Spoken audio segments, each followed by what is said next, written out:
Hello అండి, నేను డాక్టర్ బిజీ, ఫర్టిలిటీ కన్సల్టెంట్, ఫర్టైన్ fertility centre, Karimnagar. So infertility ఉన్న వాళ్ళు, ఐవీఎఫ్ ద్వారా కన్సీవ్ అయిన వాళ్ళు, ప్రెగ్నెన్సీ వచ్చిన వాళ్ళు డెలివరీ అనేది నార్మల్ అవుతుందా లేదా, అందరికీ సిజేరియన్ అవసరమా?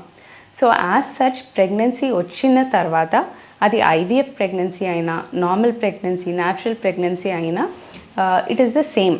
So course of the pregnancy ఇద్దరిలో సేమ్. బట్ ఐవీఎఫ్ ట్రీట్మెంట్ తీసుకున్న వాళ్ళు యూజువలీ హై ఏజ్ ఉండడం వల్ల వాళ్ళు బీపీ, షుగర్ ఇట్లాంటి సమస్యలు ఎక్కువ కనిపిస్తూ ఉంటాయి. సో ఐవీఎఫ్ ట్రీట్మెంట్ తీసుకునే వాళ్ళు ఏదో ఒక ప్రాబ్లం ఉంటేనే ఐవీఎఫ్కి వెళ్తూ ఉంటారు. సో ఈ రిస్క్ అనేది వాళ్ళు ఎక్కువ ఉండడం వల్ల ఎక్కువ శాతం మందిలో సిజేరియన్ అనేది కనిపిస్తూ ఉంటుంది. అదే విధంగా సిజేరియన్ డెలివరీ ఎవరికి చేస్తారు?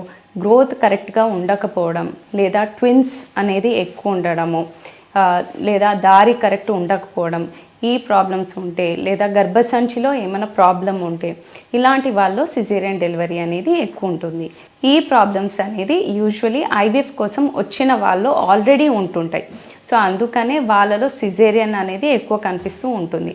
బట్ ఒకవేళ మీరు తక్కువ ఏజ్లో ఐవీఎఫ్ చేసుకొని ఉంటే, మీలో ఈ సిస్టమిక్ డిజీజెస్, బీపీ, షుగర్ లాంటివి ఎక్కువ లేవు అండ్ హెల్దీ గ్రోత్ ఉంది, pregnancy is also going on smoothly అనుకుంటే, డెఫినెట్లీ మామూలు వాళ్ళలో నార్మల్ డెలివరీ ఛాన్స్ ఎంత ఉందో మీలో కూడా అంతే ఉంటుంది. సో సిజేరియన్ ఐవీఎఫ్ చేసే వాళ్ళు కంపల్సరీగా చేయాలి అనేది లేదు. You can definitely try for normal delivery. Thank you.